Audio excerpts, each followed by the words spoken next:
My sisters called me a gold digger for marrying an older man and banned me from seeing my nieces. Now they're crying at my door because I cut them off? When I married Thomas, my sisters Megan and Tara acted like I'd committed a crime. He's 19 years older than me. We met at a legal conference where I was presenting on healthcare policy, and he was speaking on medical malpractice. I'm a healthcare attorney. He's a surgeon. We talked for 4 hours that first night about everything from hospital regulations to our favorite hiking trails. But all my sisters saw was his gray hair. You're embarrassing yourself, Megan whispered at my engagement party. Everyone knows why you're really with him. Tara nodded. At least be honest about it. You saw his house and his car and decided to cash in. What they conveniently forgot was that I'd been their personal bank for years. When Megan's husband got laid off, I paid their mortgage for 6 months. When Tara wanted her daughters in private school, I covered tuition. Their annual beach vacations? My credit card. But apparently I was the one using people for money. Things got worse after the wedding. At my niece's birthday party, Megan physically pulled her daughters away when I tried to give them their presents. We need to be careful about what kind of relationships we model for them, she announced loudly enough for every parent to hear. I don't want them thinking it's okay to sell yourself to the highest bidder. Tara's daughter asked me why I wasn't at her dance recital, and Tara told her right in front of me, Aunt Jenna is too busy spending her sugar daddy's money to care about you. That one actually made me cry in my car for 20 minutes. Thomas tried to be patient, but I could see it wearing on him. At Thanksgiving, Megan's husband asked Thomas what it was like to basically have a live-in nurse who's also young and pretty. Thomas set down his fork and said very quietly, Your wife's mortgage payments came from my wife's salary, not mine. Maybe think about that. The table went silent, but nothing changed. The breaking point came at Christmas. I was helping Megan's youngest with a puzzle when she said, Mommy says Uncle Thomas is going to die soon, and then you'll steal all his money and find another old man. She was 7. She had no idea what she was saying, but Megan had clearly been talking about us constantly. I looked up and Megan was watching from the kitchen with this smug expression like she'd won something. That night, I sat down with my laptop and made some decisions. I canceled the spring break trip to Disney I'd already paid for. I canceled Tara's summer beach house rental. I stopped the monthly transfers I'd been sending both of them for emergencies. I removed them as authorized users on my credit card. I called the private school and informed them I would no longer be covering tuition. Megan called screaming the next morning. The travel agent says our Disney trip is canceled. The kids have been counting down for months. I thought you didn't want them exposed to my gold digger lifestyle. My gold digger money paid for Disney. That's completely different and you know it. How is it different? You told your 7-year-old that I'm waiting for my husband to die so I can steal his money. Why would you want anything from someone like that? She tried to backtrack. The kids don't understand adult conversations. I was just venting to my husband and she overheard. She said it like she was reciting a script, Megan. You've been poisoning them against me while cashing my checks. Tara called an hour later because her credit card got declined at the grocery store. The card you gave me for emergencies isn't working. I canceled it. Use your own money. But you've always helped us. And you've always insulted my husband to my face while taking thousands of dollars from me every month. I'm done. You're being dramatic. We joke around. You know we don't mean it. You told Mom I was prostituting myself. You told your daughters I'm a gold digger waiting for Thomas to die. Those aren't jokes. 2 weeks later, they both showed up at my house together. Thomas answered the door and Megan didn't even look at him. We need to talk to Jenna. Alone. Thomas leaned against the doorframe. Whatever you need to say to my wife, you can say in front of me. Unless you're worried I'll hear something I won't like. I came up behind him. Let me guess. You want the gold digger money back? Megan started crying immediately. This isn't fair. The kids didn't do anything wrong. They're going to be devastated about Disney. Maybe explain to them that actions have consequences, that you can't call someone terrible names and still expect them to fund your lifestyle. We're your sisters. Then act like it. Apologize to Thomas. Apologize to me. In front of the whole family, the same way you humiliated us. Maybe then we can talk. They left without saying another word. It's been 3 months. No apology. But also no more passive-aggressive comments at family dinners because they stopped coming. Mom says I'm being cruel. But I spent years being generous to people who treated me like garbage. I'm not a gold digger. I'm just finally done being a doormat. The next few days pass in a strange blur of relief mixed with guilt that sits heavy in my chest. I keep checking my phone every hour, expecting angry texts or voicemails from my sisters, but nothing comes through. The silence feels weird after years of constant contact, even if most of that contact involved them asking for money or insulting Thomas. I catch myself staring at the family photos on our mantle, the ones from before everything got so bad, when we actually looked happy together at holidays and birthdays. Thomas notices me standing there one morning before work, coffee cup forgotten in my hand, and he walks over to put his arm around my shoulders. He reminds me quietly that setting boundaries doesn't make me the villain, that protecting our marriage was the right choice, and I want to believe him, but part of me still feels like the bad guy.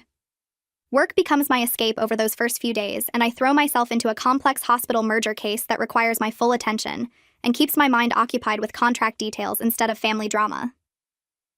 2 weeks after my sisters left our house without apologizing, my mom calls while I'm reviewing documents at my desk. She doesn't even say hello, just launches straight into a lecture about family forgiveness and how blood is thicker than water. She tells me that Megan's kids are heartbroken about Disney, that they cry every night asking why the trip got canceled, and that I'm punishing innocent children for their mother's mistakes. I try to explain that their mother punished them by teaching them to insult me and Thomas, by using them as weapons in her campaign against my marriage, but she cuts me off. She says I'm being petty and cruel, that the kids don't understand adult problems, and that I should be the bigger person since I have more money than my sisters do anyway. The conversation goes in circles for 20 minutes until I finally tell her I have to get back to work and hang up feeling worse than before. Thomas comes home from a long surgery that evening to find me crying in the kitchen, and for the first time since this whole situation started, he looks genuinely angry instead of just patient and understanding. He sits down at the kitchen table across from me and tells me about a colleague who made a snide comment about our age difference today in the doctor's lounge, clearly having heard gossip from someone. The colleague asked if Thomas was planning to trade me in for a newer model when I hit 40, and several other doctors laughed like it was the funniest joke they'd ever heard. Thomas says he walked out without responding, but I can see the hurt in his eyes, and I realize that my family's cruelty is spreading beyond our immediate circle now. The thought that hospital staff are gossiping about us, that Thomas's professional reputation might be affected by my sister's campaign, makes me feel physically sick to my stomach. Sunday dinner at Thomas's parents' house feels like a completely different universe from my own family gatherings. His mother asks gently how I'm doing with the family situation while passing me the salad bowl, her voice full of genuine concern instead of judgment. Unlike my own mother, she tells me that respect is the foundation of any relationship, and that my sisters were wrong to accept my generosity while mocking my marriage behind my back. She says that Thomas's father dealt with similar issues from her family when they first got married because of their different backgrounds, and that standing firm on boundaries eventually earned them the respect they deserved. Her validation makes me cry into my wine glass right there at the dinner table, tears dripping down my face while Thomas squeezes my hand under the table. His father adds that family who truly loves you wants you to be happy, not dependent on them, and I feel more supported by his parents in one dinner than I have by my own family in years. 3 weeks after the cutoff, I run into Tara at the grocery store while I'm picking up ingredients for dinner. I see her turning into the cereal aisle with her cart half full of groceries, and for a second we make eye contact across the store. She literally turns her cart around and heads in the opposite direction, abandoning her half-full cart right there in the middle of the aisle to rush toward the exit. I watch her practically run away from me, and I realize she's not angry anymore, but ashamed. Maybe finally understanding what she's lost by treating me so badly. The encounter leaves me shaken even though we didn't speak, and I sit in my car for 20 minutes in the parking lot before I can calm down enough to drive home safely. Harvey calls Thomas's cell phone a few days later, which is completely bizarre since the two of them have never been friendly or had any reason to talk directly. Thomas puts the call on speaker so I can hear, and Harvey apologizes for his Thanksgiving comment about Thomas having a live-in nurse. He admits that Megan has been impossible to live with since the money stopped, that she's angry all the time and taking it out on him and the kids. Harvey sounds exhausted and defeated, like he's been dealing with this for weeks and finally broke down enough to make this call. Thomas thanks him for calling and says he appreciates the apology, but then adds that the apology really needs to come from Megan herself, to both of us, publicly, the same way she humiliated us publicly for years. Harvey sighs heavily and says he'll try to talk to her, but he doesn't sound hopeful, and the call ends with an awkward goodbye. My law firm's holiday party is coming up in a few weeks, and I realize while looking at the invitation that this will be the first family event season without my sister's presence in my life. The thought feels strange and sad, but also kind of relieving, like I won't have to brace myself for insults disguised as jokes at every gathering. Thomas suggests we host Thanksgiving this year at our house with just his family and a few close friends, creating our own tradition instead of trying to navigate the minefield of my family dynamics. The idea of a drama-free holiday feels strange but really appealing, like learning to breathe properly after holding my breath for years. I agree immediately, and we start planning a small, comfortable gathering that won't require me to fund everyone's meal or endure passive-aggressive comments about my marriage. Mom calls again a week later, this time with a different approach that sounds more calculated than her usual guilt trips. She asks if I'd be willing to meet with a family therapist she found, someone who specializes in sibling conflict and money issues. I tell her I'll consider it only if Megan and Tara agree to actually participate and take it seriously, not just show up to placate her and then refuse to engage honestly. She promises to ask them and says she thinks they might be ready to work on things now that some time has passed. I'm skeptical but also curious whether they'll actually agree to therapy, or if this is just another manipulation tactic, and I tell her to let me know what they say before I commit to anything. Riley's birthday is coming up next month, and I realize I have no idea whether I'm invited to the party or expected to send a gift like I always have before. The thought of missing my niece's birthday makes my chest ache, but the thought of showing up uninvited and causing a scene seems worse. Thomas suggests sending a card with money directly to Riley, bypassing Megan entirely, so my niece knows I still care about her even though her mom and I aren't speaking. I think about it for a few days and then sit down to write a heartfelt card explaining that sometimes grown-ups disagree, but that doesn't change how much I love her. I put $50 inside, seal it carefully, and mail it to Riley's address, hoping Megan will at least let her daughter receive it. The card comes back a week later marked return to sender in Megan's handwriting, and I feel like someone punched me hard in the stomach when I see it in our mailbox. Thomas finds me sitting on the couch holding the unopened card with tears running down my face, and he sits beside me without saying anything for a minute. Then he suggests we put it in a box with others I can give Riley when she's older, when she can understand what happened and make her own choices about our relationship. The idea that my sister is actively preventing my nieces from knowing I care about them makes me so angry I want to scream, but instead I just cry while Thomas holds me and promises that this won't last forever. A week later, I'm sitting in my office reviewing contracts when one of the junior associates knocks on my doorframe. She looks tired and frustrated, which I recognize because I've worn that expression plenty of times myself. She asks if she can get my advice on something personal, and I wave her in, curious what's bothering her. She explains that her sister constantly borrows money from her, promising to pay it back but never does, and now she's asking for another loan to cover rent. I listen to her describe the pattern of requests and broken promises, and it sounds so familiar it makes my chest tight. I find myself giving her advice about setting boundaries, about how lending money to family changes the relationship whether you want it to or not. I tell her that sometimes the kindest thing you can do is say no, even when it feels cruel in the moment. She thanks me and leaves looking thoughtful, and I sit there staring at my computer screen without really seeing it. Talking about it professionally, stripped of all the emotional weight, helps me see the pattern more clearly than I could when I was living it. I've been enabling my sister's financial irresponsibility for years, while they blamed me for their own choices. They got to play the victim while I played the bank, and somehow I ended up being the villain when I closed the account. Thomas texts me that afternoon suggesting we take a weekend trip to the mountains, just the two of us, to get away from everything. I agree immediately because the thought of 2 days without thinking about my sisters sounds perfect. We leave Friday after work and drive 3 hours to a cabin rental near a state park. The place is small and cozy with a fireplace and a view of the mountains that makes me feel like I can breathe properly for the first time in weeks. We spend Saturday hiking trails we've never tried before, and Thomas points out birds I've never noticed, and we talk about everything except my family. He tells me about a complicated surgery he performed last week, and I tell him about the hospital merger case that's taking up most of my time. We stop for lunch at a scenic overlook and eat sandwiches while watching clouds move across the valley below. Sunday morning, we hike again before driving home, and on the way back, he reaches over and squeezes my hand. He tells me he's proud of how I've handled this situation with my sisters, that it takes strength to set boundaries even when people try to make you feel guilty. I believe him this time in a way I couldn't before, because I'm starting to feel proud of myself too. Monday morning, I open my email to find a message from my mom about Thanksgiving plans.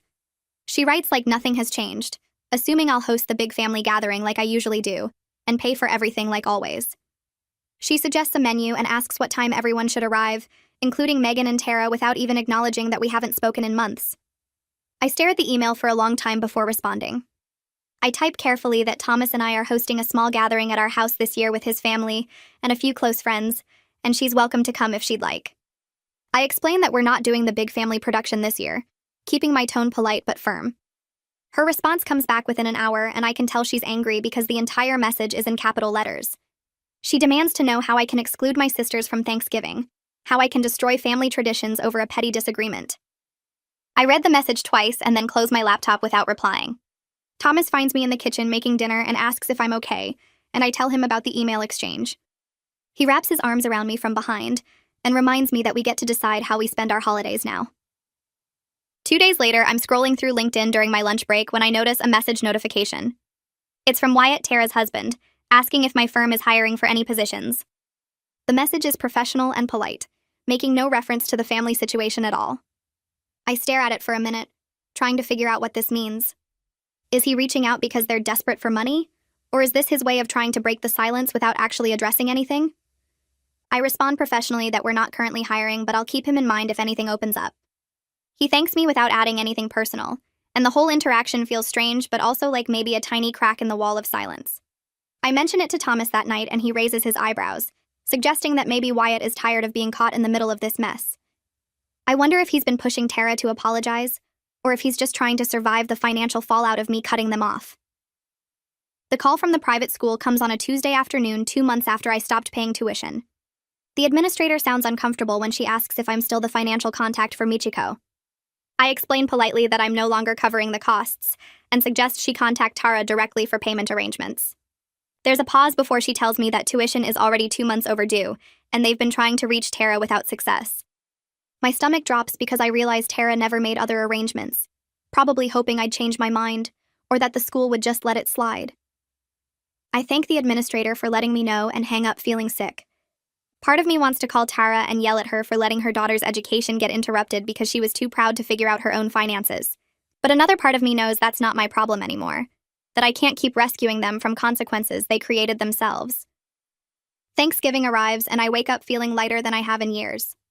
Thomas's family starts arriving around noon, and his sister brings homemade pies that smell incredible. His brother helps set up tables in the dining room without being asked, and his parents compliment our home without any edge of jealousy or judgment. We have 10 people total, including a few of our close friends, and the whole afternoon is relaxed and comfortable. Nobody makes comments about our age difference or expects me to fund their lifestyle. The conversation flows naturally between work stories and travel plans and funny memories. Thomas's niece asks me about my job and listens with genuine interest when I explain what healthcare attorneys do. After dinner, his brother and brother-in-law help clean up the kitchen while everyone else plays board games in the living room. I stand at the sink washing dishes next to Thomas's sister and realize this is what family support is supposed to feel like. This easy give and take without keeping score or harboring resentment. The next morning, Mom calls before I've even finished my coffee. She's crying so hard I can barely understand her at first. She spent Thanksgiving alone because my sisters decided they couldn't come to her house if I wasn't going to be there. She accuses me of destroying the family, of turning my sisters against her, of ruining the holidays for everyone. I listen to her cry and feel terrible, but also frustrated because none of this is actually my fault. I point out gently that Megan and Tara made their own choice not to attend, that I didn't tell them they couldn't go to her house.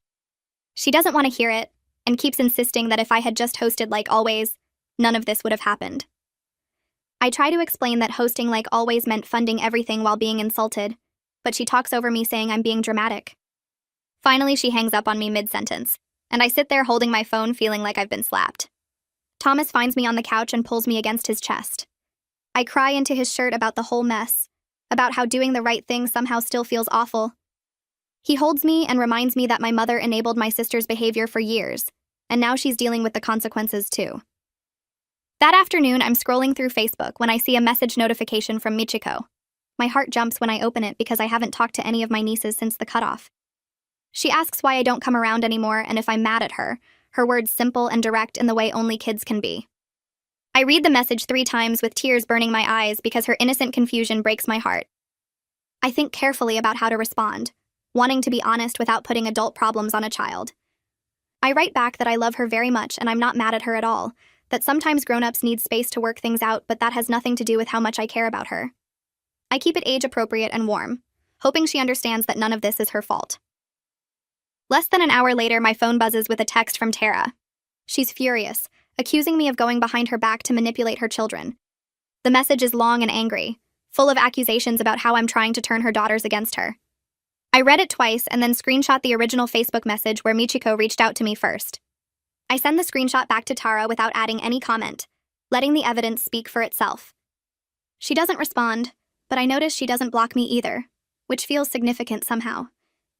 I wonder if seeing proof that her daughter reached out to me first made her pause, made her think about why Michiko would do that. My firm's holiday party is the following week at a nice restaurant downtown. I'm talking to colleagues near the bar when one of the senior partners joins our conversation. He mentions casually that he and his wife have a similar age gap to me and Thomas, and that they dealt with family judgment early in their marriage too. His wife is standing next to him and she nods, adding that her parents didn't speak to her for almost a year. They tell me it gets easier when you stop trying to prove yourself to people who've already decided to misunderstand you, that eventually you realize their opinion doesn't matter as much as your own happiness. The senior partner's wife squeezes my arm and says that real family supports your happiness instead of tearing it down. I feel validated in a way I haven't before, hearing from people who barely know me that what I'm doing makes sense. Thomas appears at my elbow with fresh drinks, and the senior partner shakes his hand warmly, and I realize we're building our own support system separate from my biological family. That evening, Thomas finds me looking at travel websites and asks what I'm researching. I show him the Japan itinerary we've talked about for years, but never booked because there was always someone else who needed the money more. He sits down next to me and starts clicking through photos of temples in Kyoto and cherry blossoms in Tokyo. We spend 2 hours planning the trip we should have taken years ago, choosing hotels and making lists of places we want to see. When I click the button to purchase the flights, my hand shakes slightly because spending this much money on ourselves instead of my sisters feels strange and rebellious. Thomas kisses my temple and tells me this is what we should have been doing all along. We set the dates for late April when the cherry blossoms should be at their peak. Having something to look forward to makes the silence from my sisters feel less heavy somehow. 3 months after I cut them off, Thomas's phone rings during dinner and I see Harvey's name on the screen. Thomas answers and puts it on speaker.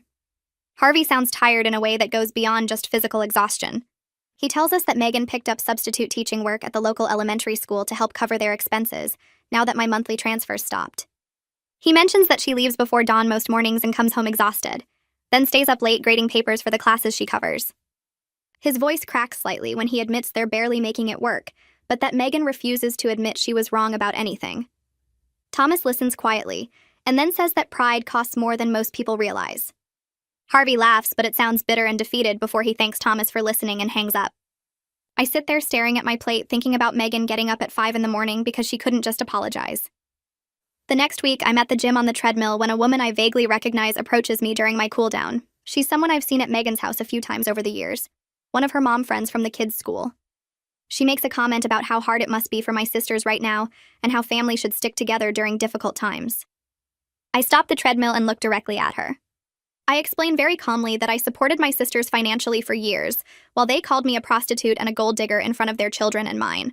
I tell her about the mortgage payments and the private school tuition, and the vacations I funded while being told I married my husband for his money. Her face goes pale and she stammers something about not knowing the full situation. She mumbles an apology and practically runs toward the locker room. I feel a small rush of satisfaction watching her hurry away, because standing up for myself in public is still new enough to feel good. 2 days later, my mom calls with her latest attempt to fix everything.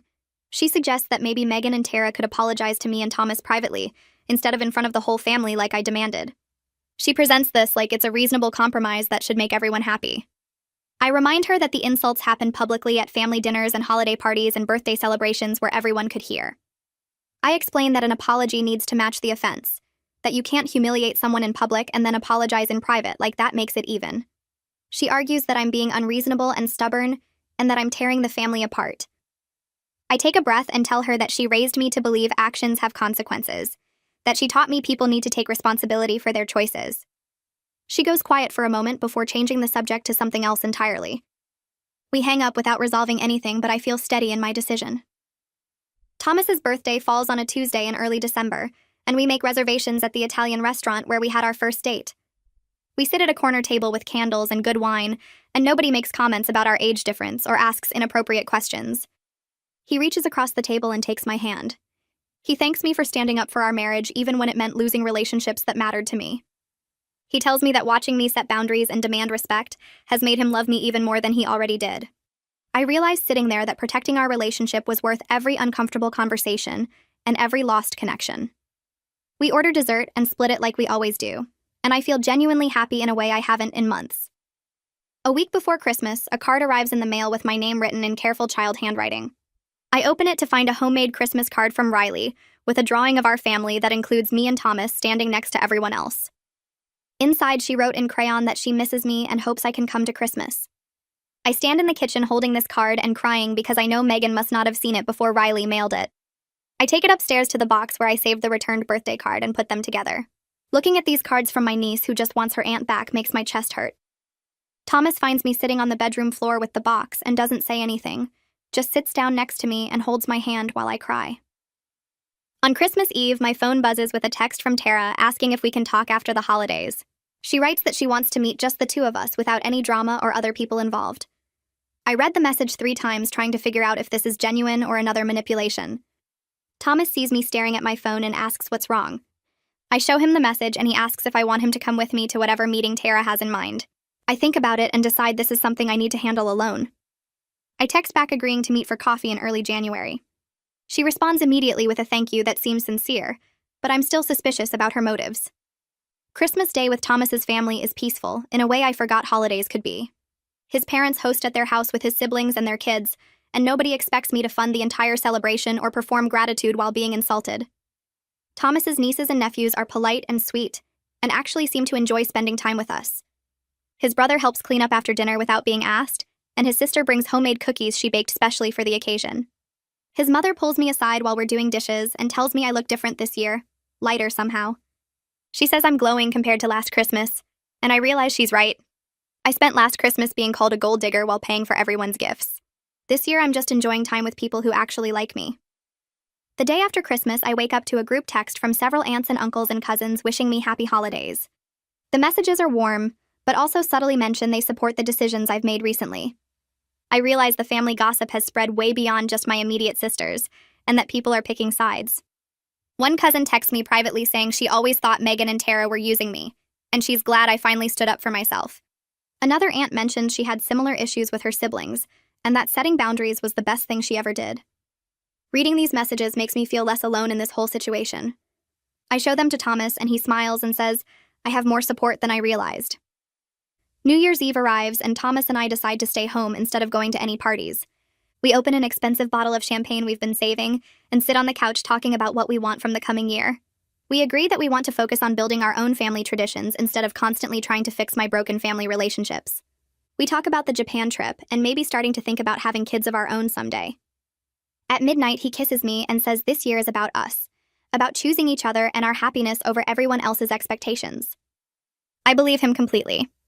We toast to new beginnings, and I feel hopeful for the first time in months. The coffee shop Tara picks is one of those chains with uncomfortable chairs and music just loud enough to make private conversation difficult. I arrive first and order a black coffee I don't really want, mostly so I have something to do with my hands. When Tara walks in 10 minutes late, I barely recognize her. She looks worn down in a way that has nothing to do with makeup or clothes. Her face is thinner, and there are shadows under her eyes that weren't there at Christmas. She spots me and walks over, clutching her purse against her chest like a shield. We exchange awkward hellos, and she orders some complicated drink at the counter before sliding into the chair across from me. She starts talking before she's even settled, words tumbling out about how sorry she is for that text about Michiko. She explains that she panicked when she saw her daughter had messaged me, that she was scared I'd say something to turn Michiko against her. I sip my coffee and wait for her to get to the actual point. She winds down after a minute and looks at me expectantly, like that one apology covers everything. I set down my cup carefully and tell her that's not why I cut her off. The confusion on her face would be funny if this wasn't so exhausting. She asks what I mean, and I remind her about the years of insults, the sugar daddy comments, the dance recital incident. Her face goes pale and she looks down at her hands. Tara's voice cracks when she starts talking again. She admits she's drowning without my financial help, that bills are piling up and Wyatt still hasn't found steady work. She talks about the stress of trying to keep Michiko in activities and feed her family on one inconsistent income. I feel sympathy rising in my chest, but also this sharp frustration that she's making this about money again. I interrupt and ask her directly if she actually thinks I'm a gold digger, or if she was just being cruel because it felt good. She can't look at me when she answers. Her eyes stay fixed on the table, and she admits in this tiny voice that it was jealousy. The confession hangs between us for a long moment. Tara keeps talking, explaining how watching me succeed professionally while she struggled made her feel like a failure. She says insulting my marriage was easier than admitting she was jealous of my happiness and stability. She describes feeling stuck while I seemed to have everything figured out, and how tearing me down made her feel slightly less terrible about her own situation. The honesty is refreshing, but it also hurts to hear how long she's been resenting me while I paid her bills. I tell her that jealousy doesn't excuse cruelty, especially teaching her kids to disrespect Thomas and our relationship. She nods and wipes at her eyes with a napkin. Then she asks what it would take for me to forgive her. I don't have an answer ready. I tell her she looks disappointed but accepts it. We finish our drinks in uncomfortable silence, and she leaves first, hugging me briefly at the door. I sit there for another 20 minutes staring at my empty cup and trying to process what just happened. That evening, I tell Thomas about the meeting while we're making dinner together. He stops chopping vegetables and asks me what I actually want from my sisters moving forward. The question catches me off guard because I haven't let myself think that far ahead. I realize I don't want to go back to how things were, with me funding their lives while they insulted mine. But I'm also not sure what a healthy relationship with them would even look like after everything that happened. Thomas suggests that maybe forgiveness doesn't have to mean returning to the old dynamic, that boundaries can be permanent even if we rebuild some kind of connection. The idea makes sense, but feels complicated in ways I can't quite articulate. 2 days later, my phone rings and it's Mom. She launches right into questions about my meeting with Tara, clearly having gotten a full report already. I'm annoyed that Tara ran straight to her, but not surprised. I explain that Tara apologized for some things, but not really for the core issue of years of disrespect. Mom makes this frustrated sound and says I should just forgive and forget, that family is supposed to move past disagreements. I tell her that forgetting would mean accepting that treatment all over again next time they need something. She argues that I'm being stubborn, and I point out that nobody asked me to forgive them when they were calling me a prostitute at family dinners. The line goes quiet, and then she changes the subject to some cousin's baby shower. We end the call without resolving anything. The email from Tara arrives 2 weeks later, long enough that I'd started to think she'd given up. It's not like the coffee shop conversation at all. She lists specific incidents she's sorry for, including telling Michiko I was too busy with Thomas's money to care about her dance recital. She apologizes for teaching both her daughters to view my marriage as something shameful and transactional. She mentions other moments I'd almost forgotten, small comments at family gatherings that added up over time. The email feels more genuine than our face-to-face talk, like she actually took time to think about what she'd done instead of just panicking about money. I read it 3 times but don't respond right away. I need to sit with it before I decide what to say back. Megan's text comes out of nowhere on a Tuesday afternoon while I'm reviewing contracts at work. She asks if we can talk, and I stare at my phone in surprise. Megan has been more stubborn than Tara through this whole thing, more defensive about her behavior. I agree to meet for lunch and pick a restaurant near my office, somewhere public where the conversation will have to stay relatively civil. When I tell Thomas that evening, he laughs and says I should bill them for my therapy costs. I laugh too, but part of me actually agrees. The restaurant is busy when I arrive, and Megan is already seated at a corner table. She's dressed nicely, like she's trying to make an effort, but her body language is all tension. We order food and make awkward small talk about the weather until our meals arrive. Then Megan clears her throat and says she never meant for things to get this bad between us. I interrupt before she can continue and tell her that's not an apology. She looks frustrated and opens her mouth to argue, then stops herself. She takes a visible breath and starts over. This time she admits she was wrong to insult Thomas, and wrong to accept my money while disrespecting me and my marriage. I ask her the same question I asked Tara about whether she actually believes I'm a gold digger. Megan's answer is almost identical. She admits she doesn't believe it, but that saying those things made her feel better about needing my help constantly. She explains that Harvey's unemployment made her feel like a failure as a wife and mother, that watching me thrive professionally while she struggled to keep her family afloat was unbearable. She says tearing down my success was easier than dealing with her own shame and fear. The honesty is brutal, but I appreciate that she's finally being real with me. I tell her I understand the explanation, but that understanding why someone hurt you doesn't make the hurt disappear. Megan surprises me by mentioning that Harvey has been going to therapy. She explains he's working through his own issues around masculinity and what it means to provide for his family. She admits his comment to Thomas at Thanksgiving about having a live-in nurse came from his own shame about not being able to support his kids without my financial help. I appreciate the context, and it does help me understand Harvey better. But I also explain to Megan that knowing why someone was cruel doesn't erase the years of cruelty. She nods slowly and says she knows that she's not asking me to forget everything overnight. She just wants a chance to prove she can be better. I tell her I'll think about it, same thing I told Tara. We finish lunch and split the check down the middle. I call Megan first, 2 days after our lunch. The phone rings 4 times before she picks up, and I can hear kids yelling in the background. I tell her I've been thinking about what she said, about wanting to prove she can be better. She goes quiet and asks what I mean. I explain that if we're going to rebuild anything, it starts with her apologizing to Thomas directly. Not to me, to him. She immediately says that seems like a lot, that she already apologized to me. I remind her that Thomas sat through years of insults at family gatherings while being nothing but kind to her family. He paid for nothing, asked for nothing, and got treated like garbage anyway. She tries to argue that apologizing to me should be enough, but I cut her off. I tell her that respect means acknowledging the person you hurt, not just the person you need something from. She asks if I'm trying to humiliate her by making her grovel to my husband. I say no. I'm trying to establish basic respect, something that should have existed from the beginning. She says she'll think about it and hangs up. Tara's call happens the next evening. I reach her while she's driving home from work and she sounds tired. I give her the same explanation, that any reconciliation has to include a direct apology to Thomas. She reacts almost the same way Megan did, saying it feels excessive. I ask her if she remembers calling him a sugar daddy at Thanksgiving dinner while he was carving the turkey. She goes silent for a long moment, then admits she remembers. I tell her that Thomas has never said a single cruel word to her, never judged her marriage, never made her feel small. All he did was love me, and she punished him for it while cashing checks I wrote from my own salary. She starts to cry and says she knows she was wrong.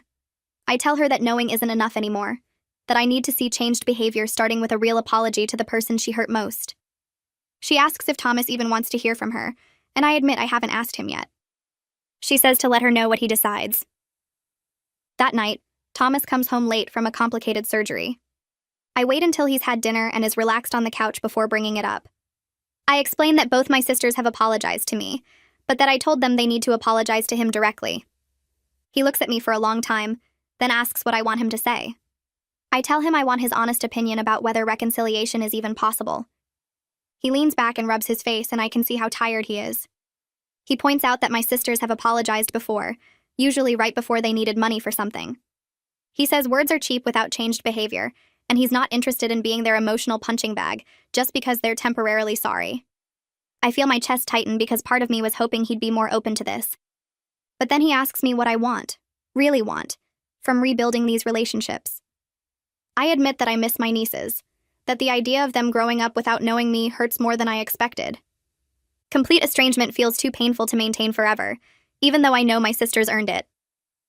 Thomas reaches over and takes my hand. He says he understands about the nieces, that he's seen how much I light up in the photos on my phone from before all this happened. He tells me he's willing to hear what my sisters have to say, but he's more hesitant than I am about trusting them. I appreciate his honesty, even though it's not what I hoped to hear. He says that if we do this, we do it slowly, with clear boundaries that don't bend just because someone cries or the kids ask questions. I agree completely, and we sit together in silence for a while, both of us knowing this is going to be complicated no matter what we decide. 3 days later, my mom calls to tell me she's hosting a family dinner in late January. She says everyone is invited and she hopes we can all sit down together like adults. I can hear the forced cheerfulness in her voice, the hope that proximity will magically fix everything. I tell her I'm not ready for a group setting yet. She sounds disappointed and asks when I will be ready.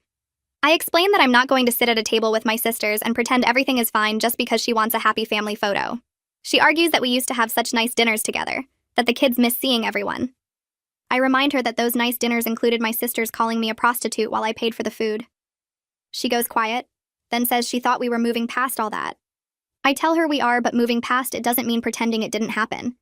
It means my sisters making genuine amends before we all play house again.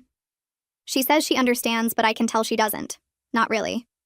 She's disappointed that I won't just forgive and forget on her timeline. The call comes on a Tuesday morning while I'm reviewing contracts at my office. The school administrator sounds professional but confused, asking if I'm still the emergency contact for Riley. I feel my stomach drop because I forgot Megan would have listed me for emergencies back when we were close. I tell the administrator that I'm not currently involved in my niece's daily life, and they should contact her parents directly. She thanks me and asks if I have updated contact information for Megan, which I provide before hanging up. I sit at my desk staring at my phone, feeling sad in a way I didn't expect. 6 months ago, I was trusted with my niece's safety, listed as the person to call if something went wrong.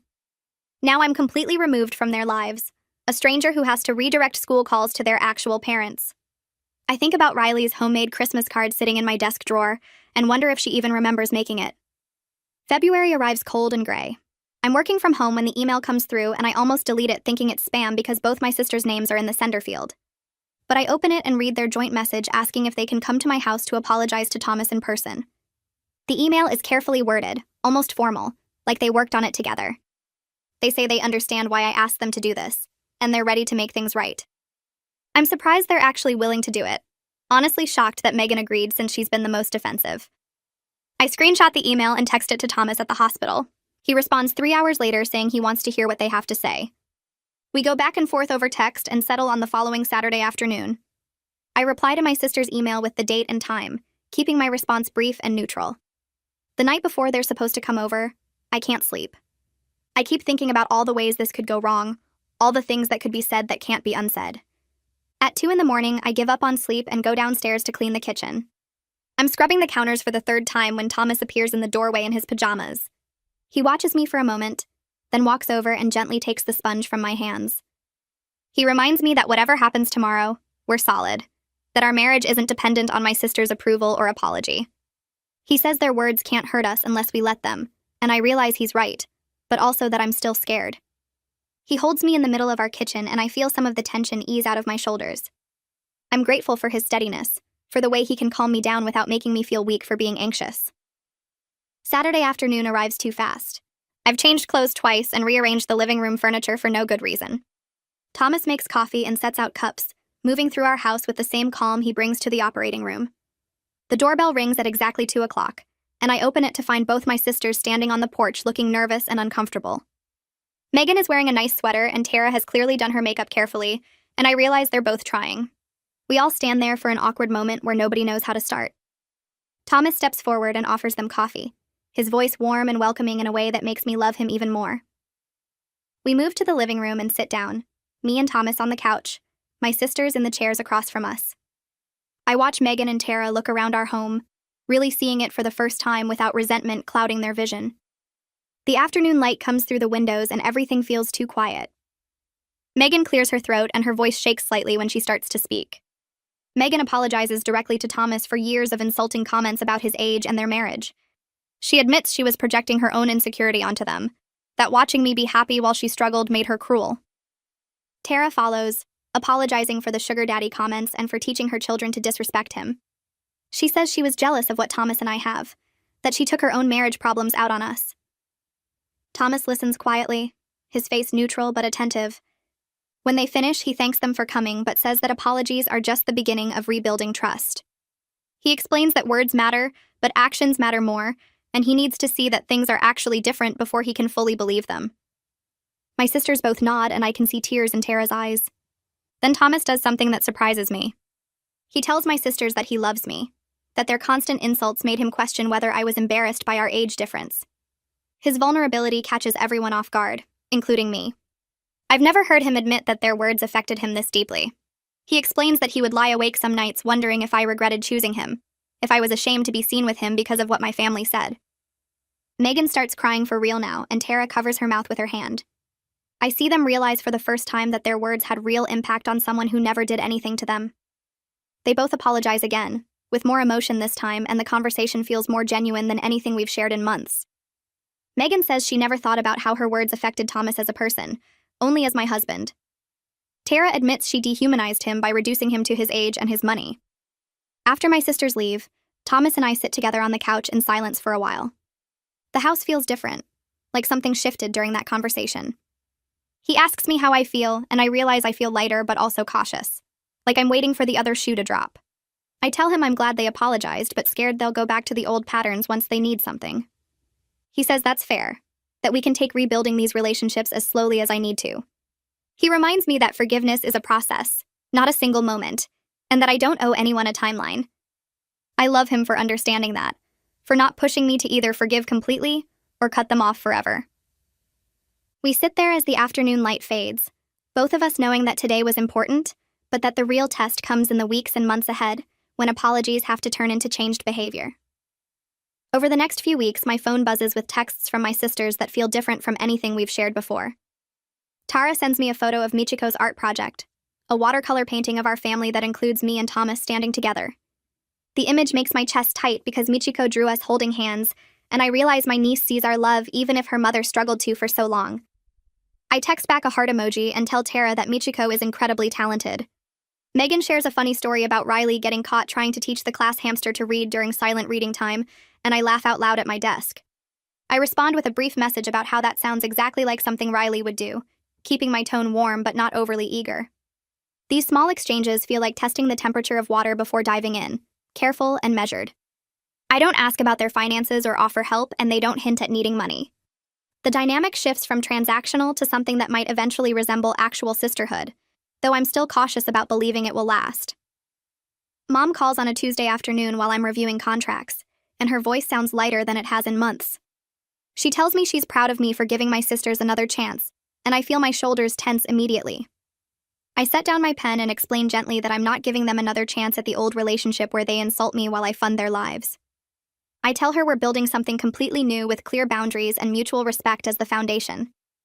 She goes quiet for a moment and I can hear her breathing on the other end of the line. She admits she doesn't fully understand what I mean by boundaries, that in her generation family just forgave and moved on.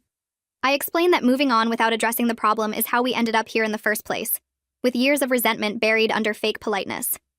She sighs and says she's just glad we're talking again, that watching her daughters not speak to each other was breaking her heart. I tell her I'm glad too, even though I know she still doesn't quite grasp why the old way was so damaging. Progress comes in small steps, and at least she stopped calling me cruel for setting limits. In March, my phone lights up with a text from Megan asking if Thomas and I would like to come to Riley's birthday party. I stare at the message for a full minute, my thumb hovering over the keyboard. The invitation touches me more than I expected, but I'm also nervous about walking back into that world of extended family and their opinions. I show Thomas the text, and he reads it over my shoulder while I'm still deciding how to respond. He offers to come with me for support, and I feel grateful that he never makes me face my family alone. I text Megan back that we'd love to come, and she responds with a simple thank you that feels genuine. The week leading up to the party, I change my outfit 3 times and worry about whether people will stare at us or whisper. Thomas reminds me that we're going for Riley, not for anyone else's approval. The party happens at a local park with picnic tables and a playground, and I spot Riley immediately in her bright purple birthday dress. She sees me getting out of the car and runs toward me so fast I barely have time to brace myself. She crashes into me with a hug that nearly knocks me over, her small arms wrapping around my waist. She tells me she missed me so much, and my eyes start burning with tears I didn't expect. I crouch down to her level and tell her I missed her too, that I've thought about her every single day. Megan stands near the picnic tables watching us, and when I look up, I see tears streaming down her face. She wipes them away quickly and gives me a small smile that feels like an olive branch. Riley grabs my hand and drags me toward the playground to show me how high she can swing now, chattering about school and her friends and everything I've missed. Thomas follows behind us, and I hear him greeting Harvey near the grill. The party feels awkward at first with extended family members who clearly heard about our conflict through the gossip chain. My Aunt Karen gives me a tight smile that doesn't reach her eyes, and my Uncle Bob avoids making eye contact completely.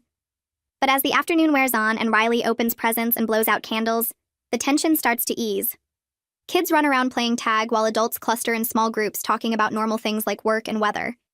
Harvey walks over to where Thomas is standing and extends his hand for a handshake. He thanks Thomas for giving them another chance, and Thomas accepts graciously without making Harvey grovel. I watch the interaction from across the yard and feel something loosen in my chest. I notice that Megan kept the party modest with homemade decorations and a simple grocery store cake instead of the elaborate themed parties she used to throw with my money. The gift table holds reasonable presents instead of expensive electronics and designer toys. Riley seems just as happy, maybe happier, running around with her cousins without the pressure of a Pinterest-perfect celebration. After most guests leave and we're helping clean up, Megan pulls me aside near the parking lot. She thanks me for coming, admitting she wasn't sure I would actually show up. Her voice shakes slightly, and I can tell this vulnerability is hard for her. She tells me that learning to live within their actual means has been really hard, but also surprisingly good for her family. Harvey picked up a second job driving for a delivery service on weekends, and she's been doing more substitute teaching. They had to cut back on eating out and cancel their streaming services, but Riley is learning the value of money in ways she never did before. I appreciate her honesty and tell her I'm proud of her for figuring it out instead of just resenting me. She smiles genuinely for the first time in months, and it transforms her whole face. She looks younger and less burdened, like a weight lifted off her shoulders.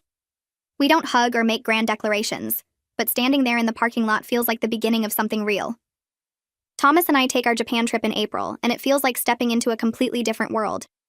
Tokyo overwhelms us with its crowds and neon lights and tiny restaurants tucked into buildings we would never find without our guidebook.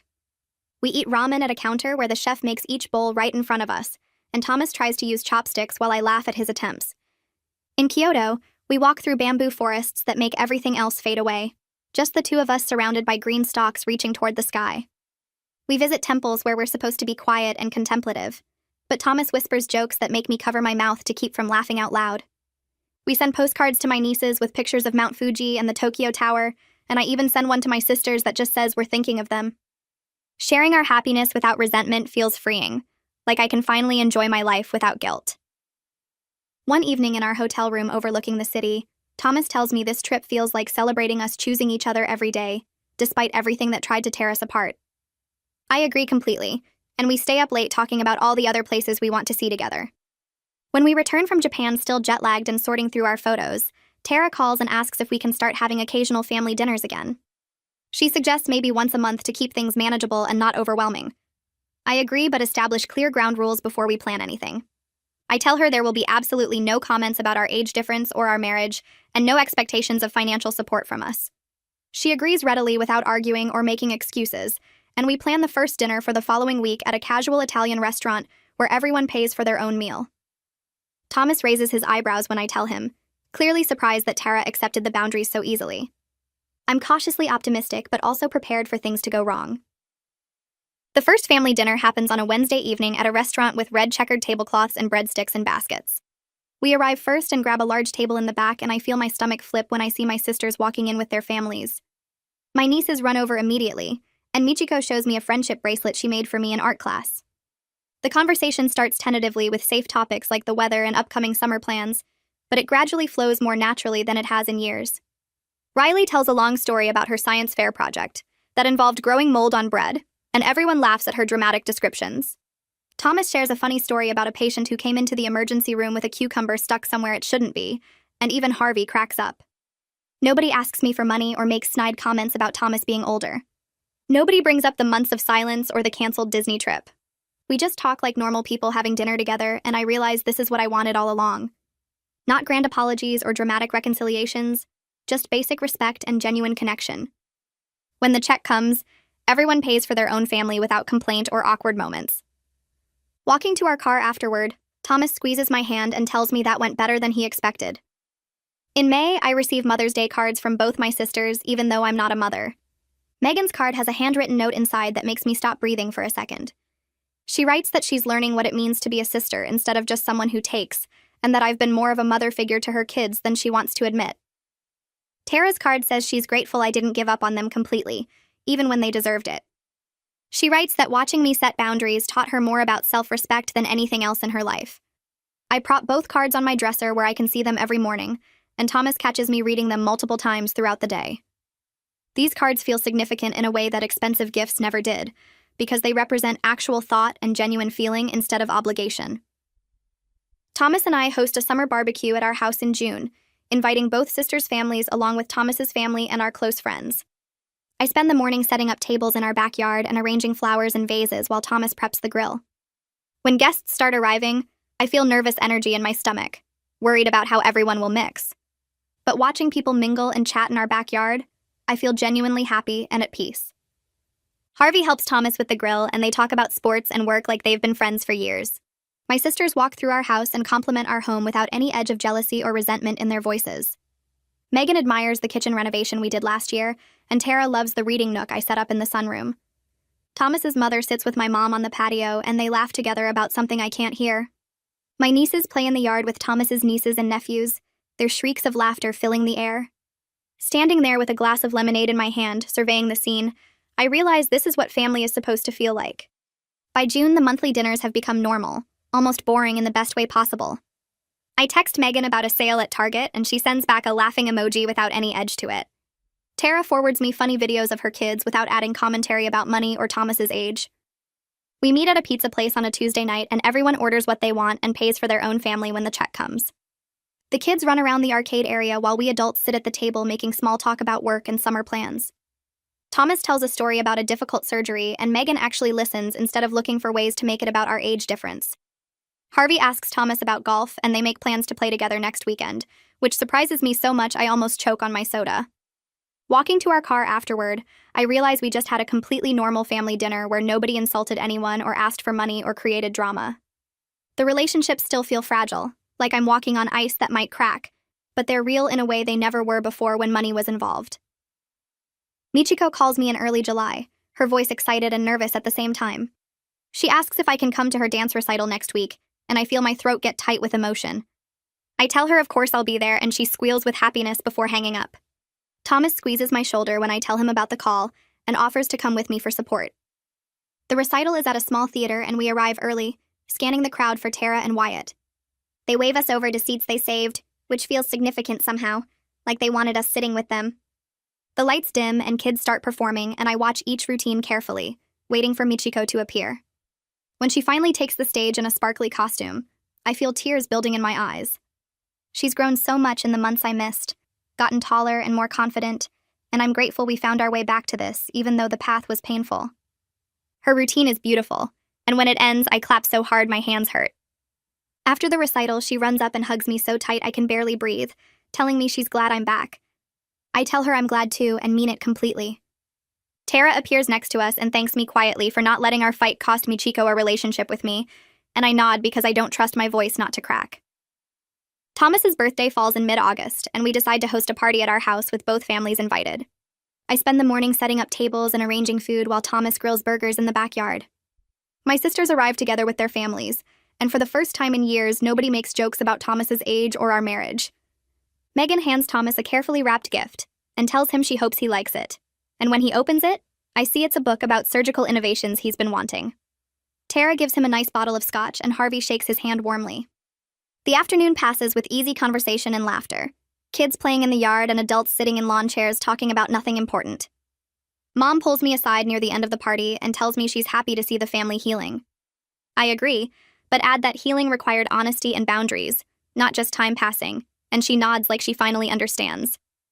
Thomas catches my eye from across the yard and smiles, and I feel genuinely content with where we've ended up.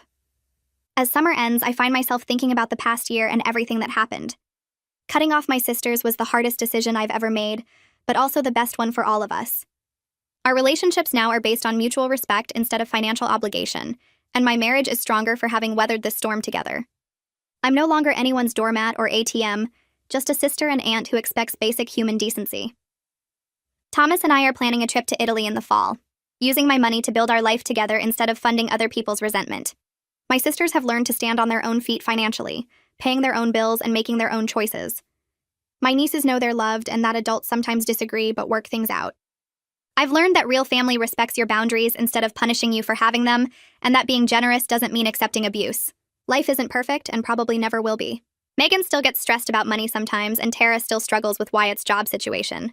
But they handle it themselves now, and when we get together, it's because we want to see each other, not because anyone needs something. That's more than enough.